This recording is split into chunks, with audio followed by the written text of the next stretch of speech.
কড়াইটাতে একটু বেশি রান্না করি কেন, সেটা হচ্ছে মায়ের দেওয়া অনেক বছর হয়ে গেছে।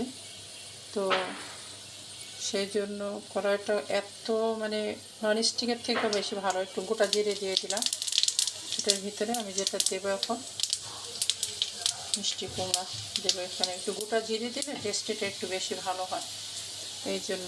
তো আমি এখন এখানে দিয়ে দিচ্ছি। মিষ্টি কুমড়ায় মাছ ছাড়াই রান্না খুবই ভালো হয় এবং রুটি দিয়েও খেতে খুব টেস্টি হয় এটা। তো ঘরে অসংখ্য কড়াই আছে, কিন্তু আসলে বেশি ধোয়াধাই, আর আমরা বাংলাদেশে তো বেশি শৌখিন মানুষ।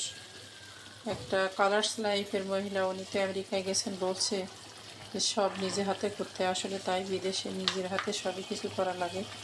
আর বাংলাদেশে আমরা অনেক শৌখিন, যে কাজ করি না, তারপরে কাজের মাপ বেশি পাওয়া যায় এই জন্য।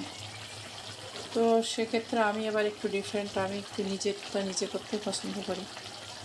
এই জন্য কড়াইটাতে আমি আসলে সবসময় ননস্টিকের থেকে এটা ভালো, মানে এত সুন্দর রান্না লাগে না কোনো কিছু। এই কারণে আমি এটাতে একটু বেশি রান্না করি। হানিকম একটা কিনছি, তারপরে যে অনেক আগের ইন্ডিয়ান কড়াই আছে, পাকিস্তানি আছে, ফ্রাই প্যান আছে, অনেক কিছুই আছে, বাট আসলে বের করা হয় না ওরকম। হঠাৎ যখন বেশি চা পাইনি আমি। তো আল্লাহ হাফেজ। আমি এই মিষ্টি কুমড়াকে গোটা জিরা দিয়ে তেলের উপরে দিয়েছি। আসসালামু আলাইকুম। আজকে সকাল থেকে শুরু করলাম এটা।